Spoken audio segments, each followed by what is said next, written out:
Bom, agora já ainda é boa tarde, né? A gente agradece a presença de todo mundo, vim conferir a exibição rara, né, de se ver um filme do Tonati, né, porque as salas comerciais, infelizmente, não tem esse espaço, né? Mas aqui estamos, né, no espaço cultural, falando de cultura e passando filmes fora do circuito, né, comercial. Acho que é legal apresentar todo mundo, né? Eu sou o professor Cid Machado, dos cursos de comunicação da Barão de Mauá e principalmente do curso de produção audiovisual, né? Boa tarde. Eu sou o professor Marcelo Mestriné. Quase ninguém me conhece com esse nome. Eu sou mestre, né? Trabalho na Mauá, nos cursos de biomedicina e biologia, na área de biológicas. Boa tarde, eu sou a Gabi West, sou aluna do curso de produção audiovisual. E é isso só, né? Boa tarde, eu sou a Heloísa e sou aluna do 5º semestre de Biologia da Barão de Mauá. Acho que a gente podia começar pela temática, professor. Não, você não quer comentar a obra? Depois eu falo. Você está falando da diretora, tudo. E Quer que comece por aí? Eu acho que é melhor. Tudo bem. Aí depois a gente vai no fato. Perfeito, Tá perfeito.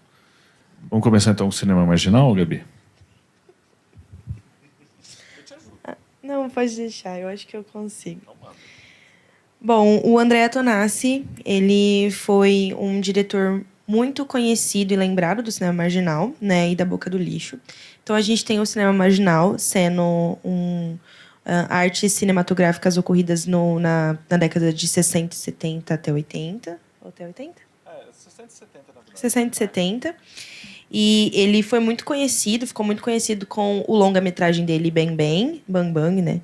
Só que ele sempre foi muito forte assim no documentário. Como vocês puderam ver, por mais que isso seja um filme ou um longa-metragem, tem muita cara de documentário. Eu senti muito isso. É um documentário? É majoritariamente documentário. Então, não, ele é um longa-metragem mais... Ele mistura gêneros, né? Uhum. Ficção e documentário. Isso, eu achei incrível isso. E ele também foi um dos pioneiros a usar vídeo portátil. Como vocês puderam ver, é sempre caminhando com a câmera, né? Ele também tem outras obras que tratam a parte dos indígenas, então ele viajou bastante, ele foi pesquisar, ele tem 3 obras, se eu não me engano, que falam sobre o povo indígena e tudo mais, essa cultura. E depois de... Isso foi feito bem antes, e depois de 3 décadas ele veio... 30 décadas, na verdade. 30 décadas... Não, 3. Perdão, gente. 3 décadas ele veio com Serras da Desordem, que ganhou até como melhor fotografia, melhor direção e melhor filme do Festival de Gramado em 2006, 2007. Enfim, então, a gente tem o Andrea Tonassi como essa inspiração do cinema marginal, que foi assim um momento no Brasil que a gente teve muitas coisas. É incrível a gente ver como um momento que não teve tanto investimento assim nas obras, porque eram investimentos bem curtos, fazer um documentário desse bem amplo, né? Um longa muito amplo, com muita vivência, muitas passagens. Eu achei isso muito incrível. Então, assim, de fato, é a primeira vez que eu tive contato com isso. Eu não conhecia.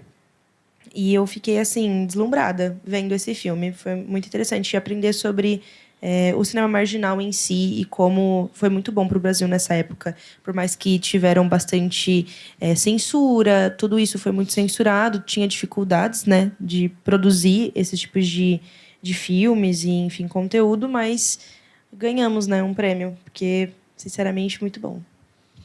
O que eu achei legal também, aí eu vou dar um pitaco na área de vocês, que eu gosto muito de cinema. Apesar de ser uma obra documental, ele consegue se pôr nela. E de uma forma que eu gosto muito, sem invadir. Então, ele traz, eu não sei se vocês perceberam, através de mensagens visuais. Quando o filme ficava quieto, aí que eu abri o olho bem para ele, porque ali estavam as mensagens visuais. Então, aconteciam fatos, comentários, diálogos, aí, de repente, apareciam imagens, e nessas imagens ele trazia todo o pensamento dele para dentro do negócio. Eu achei assim, fantástico, fantástico. E é uma pena, completando, que é um cine marginal, né? Ele precisa acabar com essa palavra, né? E trazer ele para a linha comum, pelo amor de Deus, né? Para ver alguma coisa que tenha essa qualidade. Não é? O próprio diretor falava assim, na perspectiva do tempo, claro, não é cinema marginal, é marginalizador. É isso, né? isso. É que isso. Né, essas coisas de definições, colocar em gavetas, né? É que, na verdade, foi marginal em sentido do cinema que era mais praticado no Brasil, que era o cinema, a terceira fase do cinema novo, já junto com a ditadura militar. Né? Então tinha a Embrafilme, isso, porque é a Embrafilme. Então a Embrafilme, sim, produzia longas com um bom dinheiro, com investimento grande, Glauber Rocha, os grandes nomes, né? Cacá Diegues, que fizeram muita bilheteria, inclusive naquela década de 70, né? Mas o cinema marginal era a única alternativa, porque não tinha proximidade, porque se formou uma panela, né? do cinema novo ali com a Embrafilme. Então, se você não fosse amigo de alguém do cinema novo ou parente de militar, você não tinha como fazer cinema no Brasil. Aí surgiu a alternativa justamente do cinema marginal, que é da Boca do Lixo, né? A gente tem que pensar na Boca do Lixo, que é São Paulo, né? É um núcleo que surgiu em torno ali da Estação da Luz, né? Porque as grandes distribuidoras se juntaram ali por causa dessa proximidade com o trem, né? E depois rodoviária, para mandar as latas de filmes para o Brasil. Então, com isso, começou a juntar muita gente ali, com pequenas produtoras. E aí, claro, ali tinha de tudo, né? Sim. A gente já falou, na verdade, um tanto, numa outra oportunidade do Cine Barão, né, do cinema marginal, que a gente falou do Bandido da Luz Vermelha, né, do Rogério Sganzella, que é um dos grandes diretores do movimento. Então, agora a gente acaba complementando, né, com o Tonati, com uma outra perspectiva. Né? Ele já numa obra madura, a penúltima obra dele, né, então já é a síntese meio do trabalho dele. Né? Elô, sabe o que eu queria? Que você, dentro das suas anotações aí, que você puxasse a ideia do título, né? Aquela ideia do confronto de existências, e traçasse um pouco isso. Tá? Bom, um comentário que o senhor fez sobre as mensagens que ele traz, né, em questão de um silêncio, uma das coisas que eu reparei também é que a maioria das vezes em que o documentário, posso chamar assim, ficava em silêncio, na minha perspectiva, era a hora que eu ficava mais tensa, em saber o que ia acontecer com o Carapiru. E trazendo agora o questionamento do mestre, na nossa matéria, né, de biologia, a gente tem uma matéria relacionada à saúde e sociedade, onde a gente trata alguns conceitos. E no documentário, né, de Serras da Desordem, a gente consegue trabalhar alguns conceitos como natureza e civilização, e também a parte de indivíduo e sociedade. E aí a gente vê que os dois precisam ter uma compreensão antes de trabalhar junto. Então, eu acredito que, se antes a gente não compreender, primeiramente, o que é a civilização e o que é a natureza, a gente não vai ter esse entendimento. E qual imagem te trouxe isso mais fortemente? Esse confronto?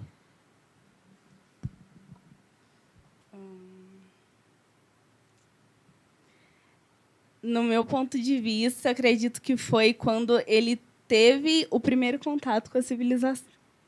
Seria meio que um meio urbano. Isso, quando ele foi para o meio urbano, quando ele foi inserido entre aspas, né, nesse meio urbano. Tem uma passagem que é muito delicada, mas que ela é muito sintomática, que é a hora que ele chega, porque você tem os dois lados e tem um intermediário, que é aquela civilizaçãozinha que recebeu ele, né? Que a gente acha o máximo, acha que bacana esse pessoal, tal.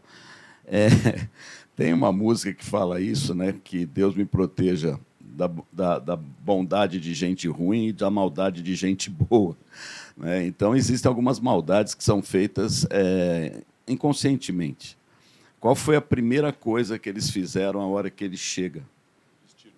Puseram um calção nele. Isso é uma... Me arrepia. Isso é a coisa mais marcada do nosso subjugo, né? A gente levando a nossa verdade como a certa. Qual que era o certo? É ter as partes cobertas. Não é, o certo não era o que ele estava, é o que eu tenho. Então, isso a gente vê muito, claro, nas armas, né? Aquilo é evidente, mas essas pequenas coisas são coisas que mostram muito a gente tendo isso inconscientemente. A gente não tem essa verdade consciente, querendo subjugar, mas pela nossa verdade que a gente traz dentro de tudo isso que a gente já andou, né? Nós tidos como os não selvagens, né? A gente traz isso dentro da gente. Eu ia fazer uma pergunta aqui, depois eu fiquei meio preocupado de ficar meio agressivo, né? E falar o seguinte: qual que é o jeito certo de viver?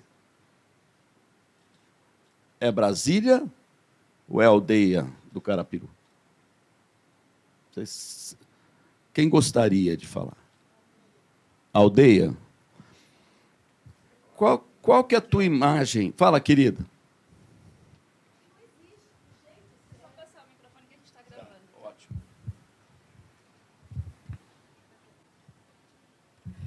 Oi, boa tarde. Meu nome é Socorro Viviane.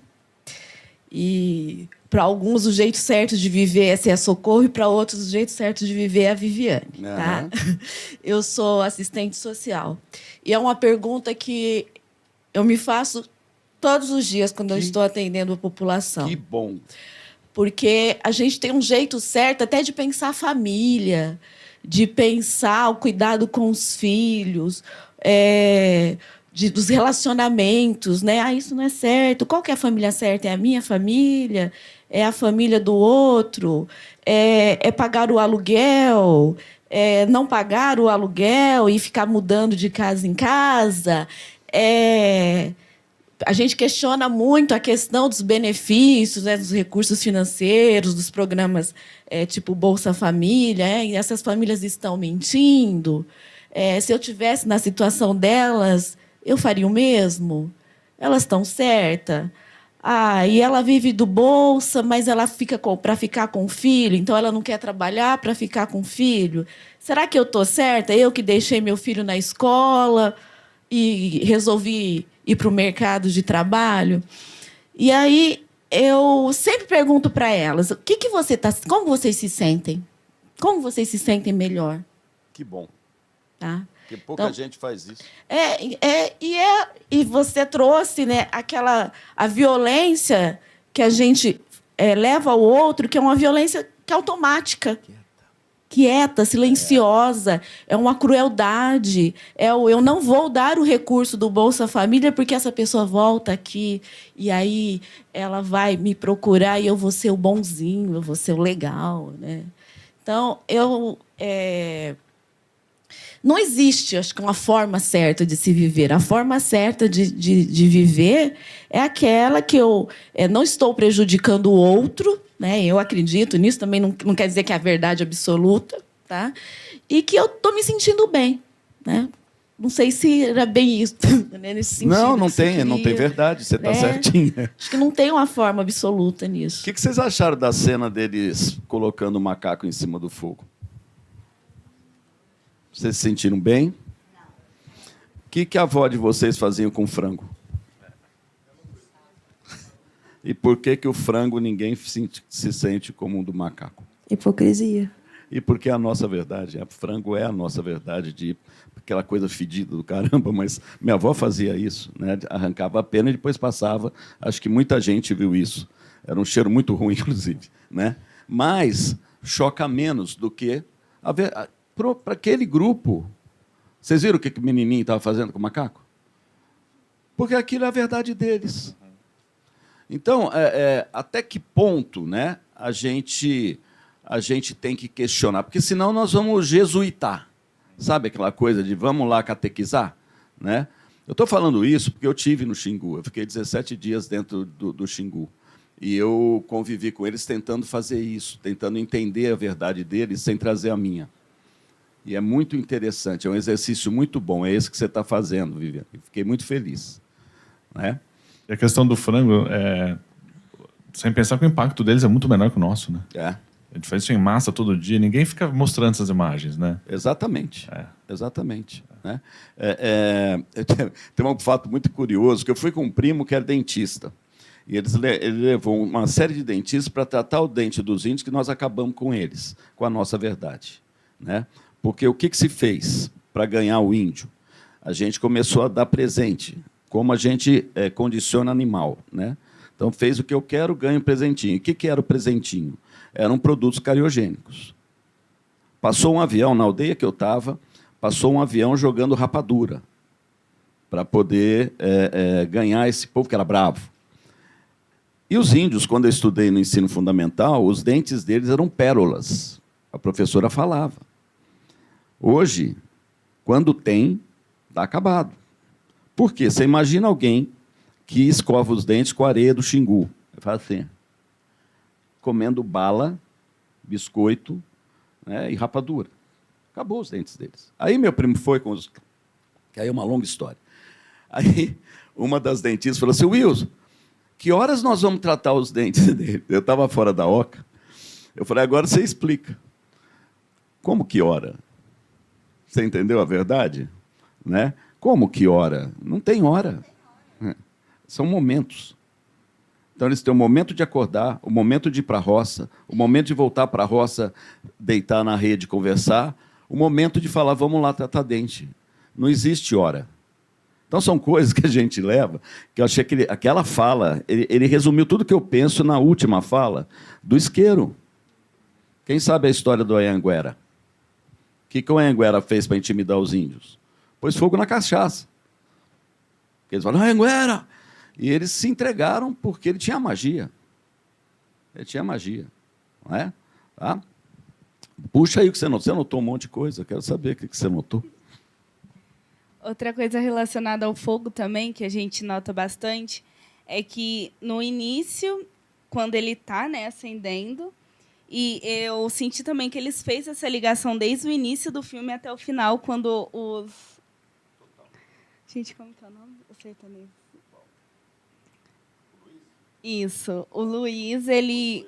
Isso, o Consuelo, ele fala, né, do impacto que teve o fogo e o impacto que tem o fogo no momento em que a gente começa a usar.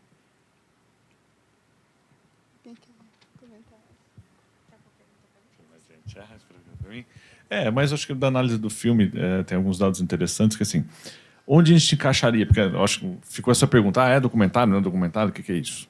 Porque ela é uma obra aberta, né? Ele sugere, ele não trabalha com o roteiro, né, com o referencial do cinema ficcional, ele desconstrói isso.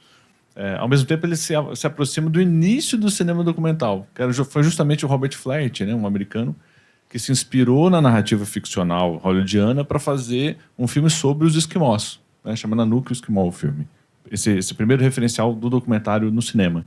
Então, no caso, ele também se embrenhou na mata, conheceu... Na mata, no caso, lá, né, na neve. E conheceu, né, viveu com os esquimós, ele filtrou a cultura deles e fez um filme bastante interessante para nós. Não necessariamente para eles, porque ele usou artifícios do cinema, né, e escolheu coisas que ele achou, que a gente ia achar interessante para mostrar. Então, não é a visão dos esquimós, é a visão de um norte-americano filtrando outra cultura. Então, isso também acontece aqui de alguma forma. E o Tonati, ele abriu o jogo nesse sentido.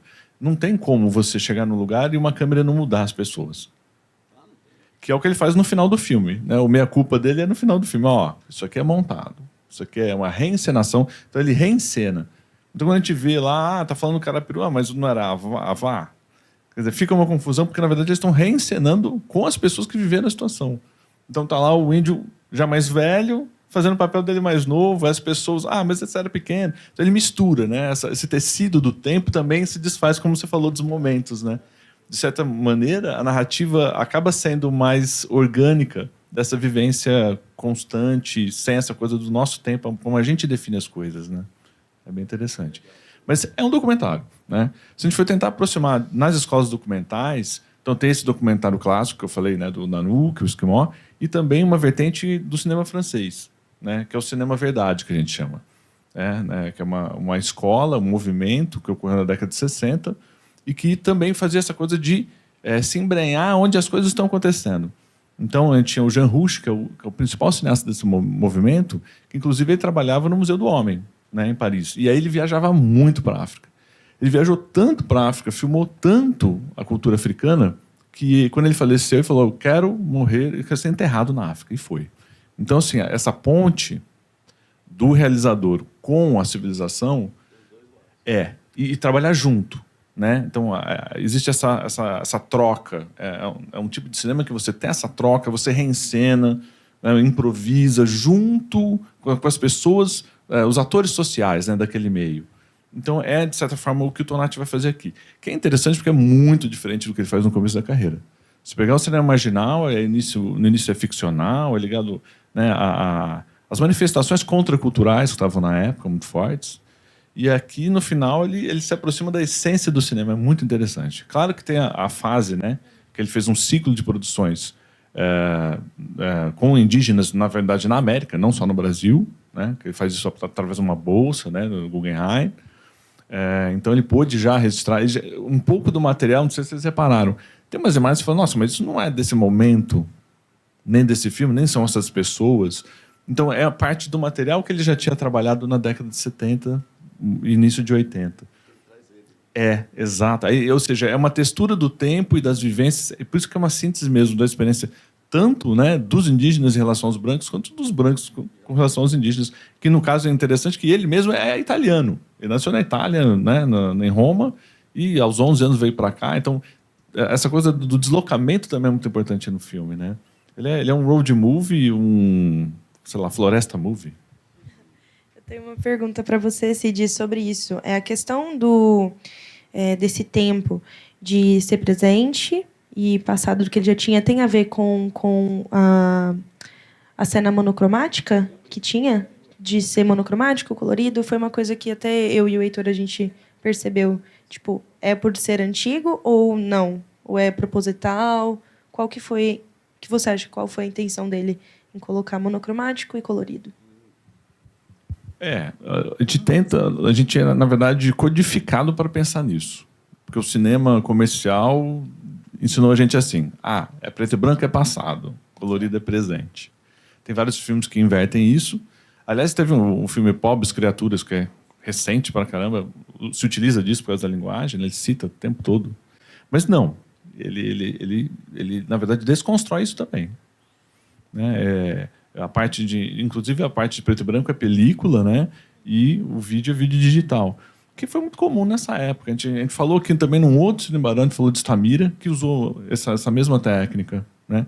Mas no caso aqui, não é para isso. No outro filme também não. Né? Então, na verdade, explorar essa textura era uma coisa, na época mesmo, muito comum. Tá? Essa tecnologia digital nova, que barateava, e ao mesmo tempo trazer essa coisa da tradição. E a tradição dele também, como cineasta. Né? Ele começou fazendo assim, com cinema preto e branco, película, acho que era na câmera da Arri ali que ele usou, mas ele usava muito o que o pessoal do cinema da Nouvelle Vague usava, né?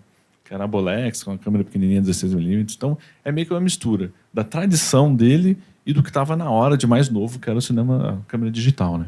E até a transição real, né, que estava acontecendo. E além de material de arquivo, né? Que ele traz lá reportagem, né, do Carapiru e tal. E o que eu gosto muito desse filme é assim, ele não está nem um pouco preocupado em tornar você contente, te agradar. Ele segue essa lógica, respeitando mesmo essa relação dele com eles e deles, né, das duas civilizações. É um encontro, né? O filme ele nasce de um encontro, seja pela própria história dele, apesar do encontro não ser, né, exatamente maravilhoso, é trágico, né? A razão dele, do deslocamento do Carapiru é trágica. Mas esse encontro e depois o reencontro acontece dessa forma, seja pela reencenação, seja pela técnica que ele usa. É um filme muito interessante nesse sentido, desses laços que ele cria, né? Deixa eu falar um negocinho.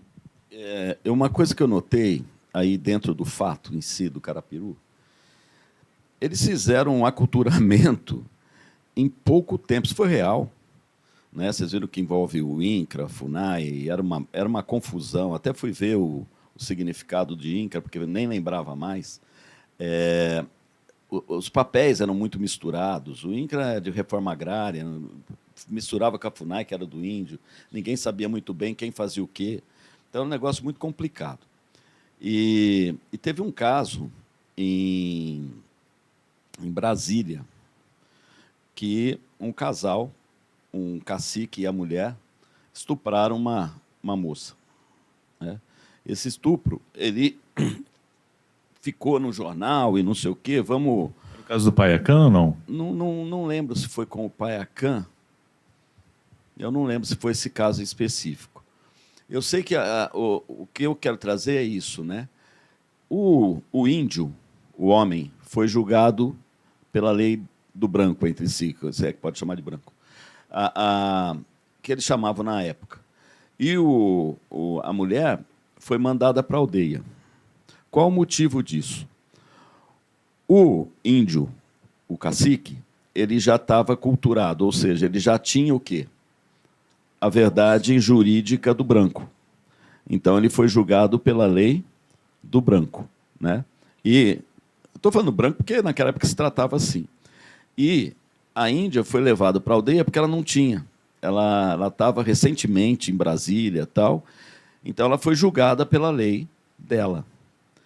Eu achei isso de uma sobriedade, assim, porque tem que ser julgado dentro do que você entende, do que você tem, né, que entender. E aí um aluno meu falou assim para mim, então ela saiu lucrando? Eu falei, não sei. Eu não sei. E se a verdade lá é mais agressiva?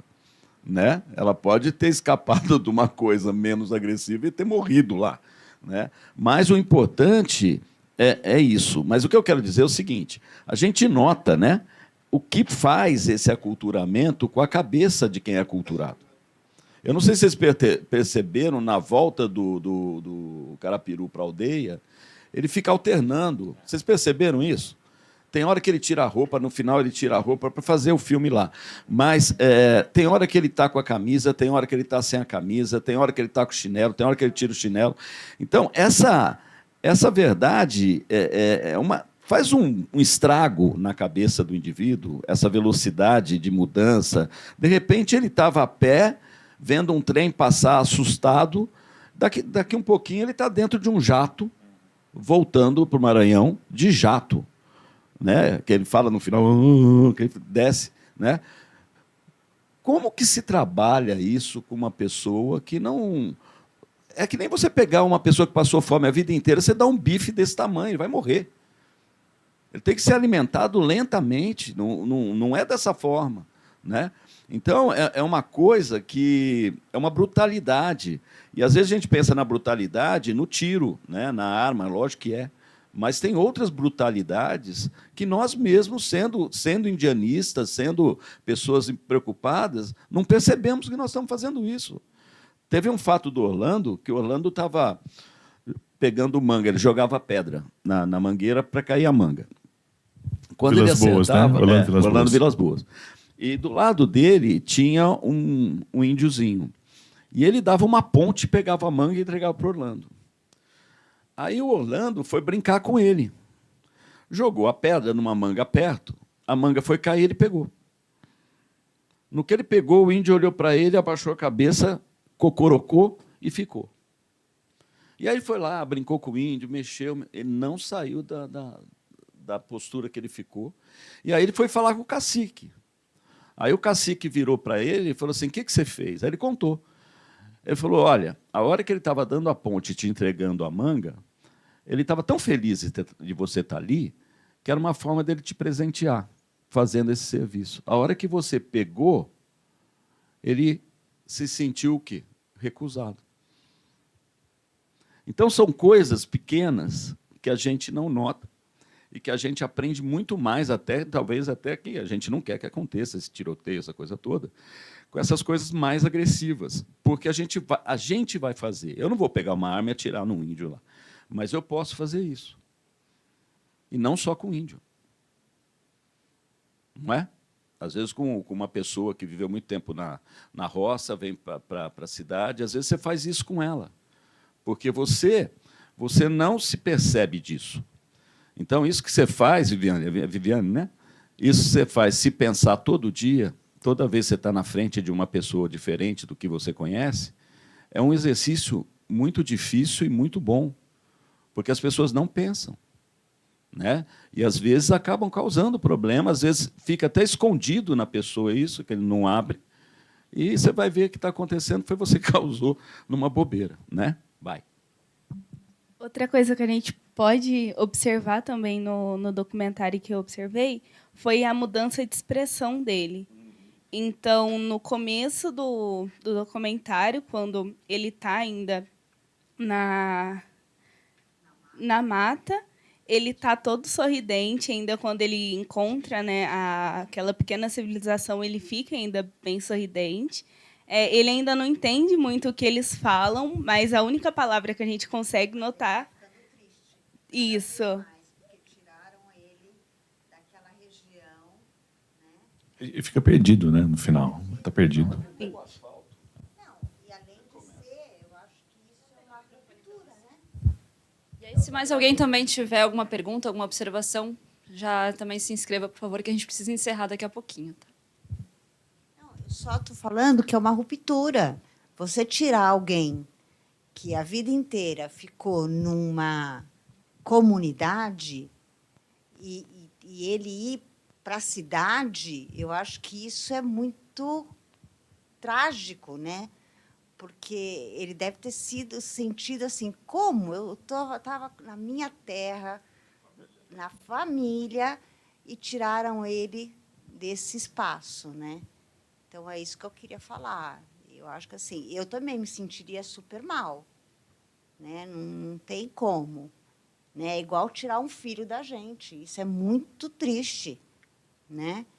E aí eu percebo que, quando ele voltou para o local dele, o semblante já era melhor. Né? Então, é isso. Não era, mas... né? Semblante de segurança. Quer dizer, eu estou num local que eu tenho domínio. Isso, até o momento em que ele está em Brasília e ele sobe e consegue ver aquela vista toda, a gente consegue notar que o semblante dele é um semblante, tipo, o que eu estou fazendo aqui? Eu tô me sentindo perdido. De tristeza, né? Sim.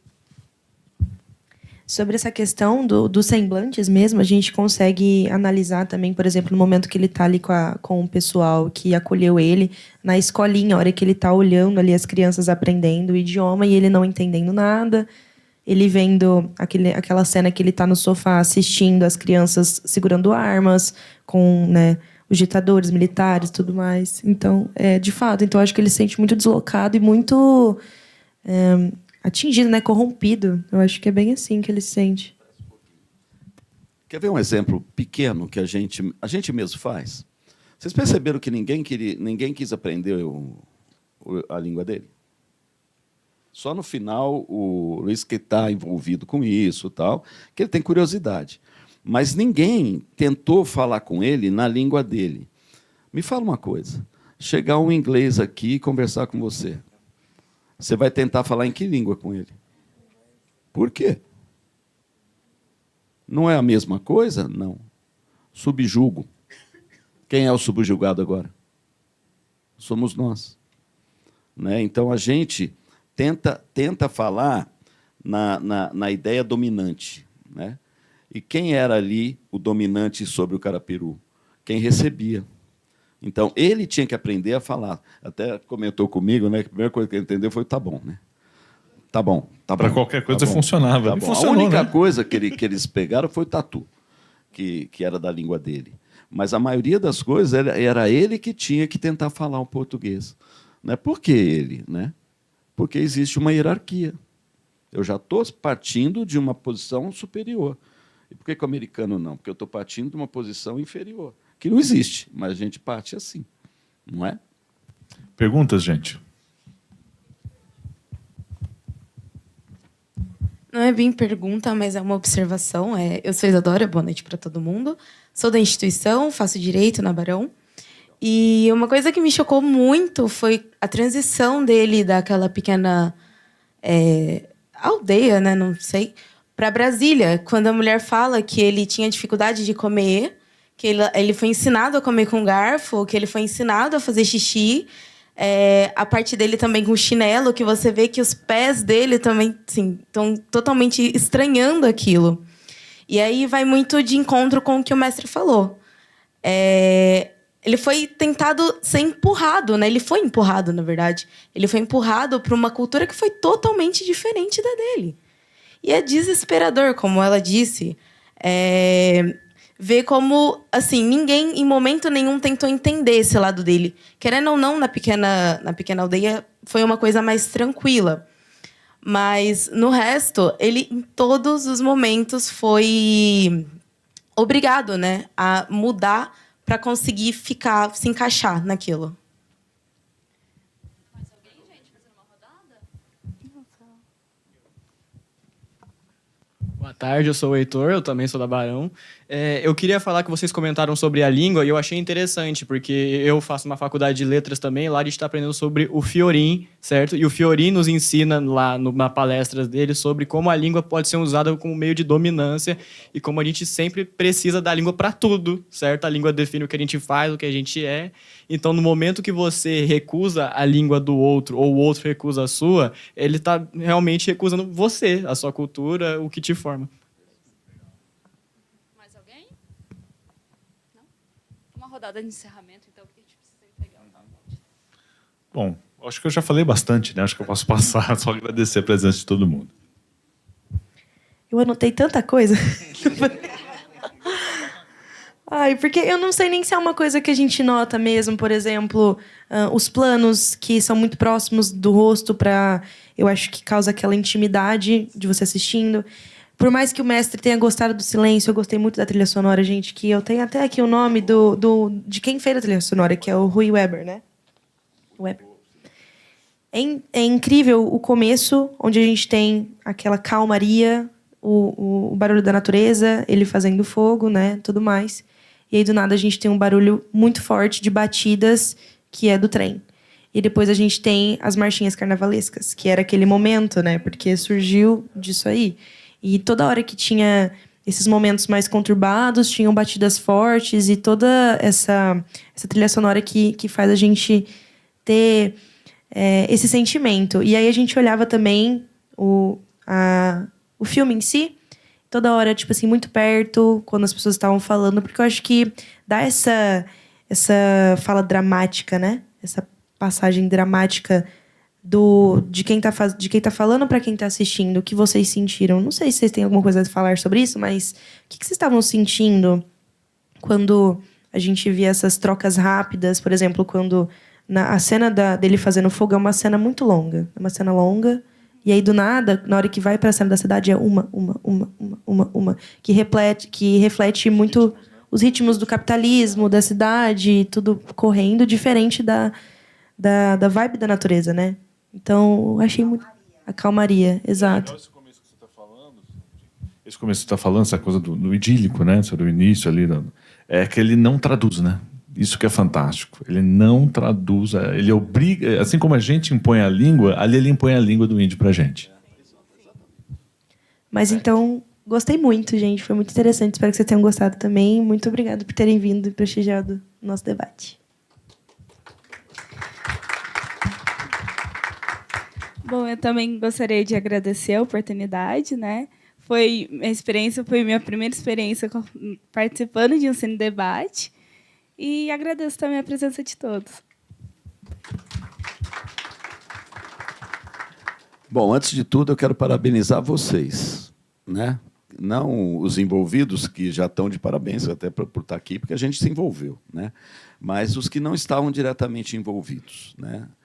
É um sábado, nós estamos aí 6h05, e vocês estão aqui nessa vibe. Obrigado e parabéns, porque a gente precisa de gente assim. Quanto mais, melhor. Não é? Vocês estão de parabéns. Viu? E o segundo, eu estou muito feliz de estar aqui, né? Essa forma e essa troca eu estava falando com você até no começo, né? Essa troca de olhares. Por exemplo, isso que a Gabriela viu agora é dela, dentro do que ela enxerga, dentro do curso dela, dentro do que ela quer ser. Ela tem uma visão que nós não temos, e isso agrega, né? Então, essa troca, aqui foi bi, mas pode ser tri, tetra, cursos, né? São visões muito legais e são complementares de ver as coisas. Eu fiquei muito feliz de participar. Estou muito feliz mesmo. Muito obrigado.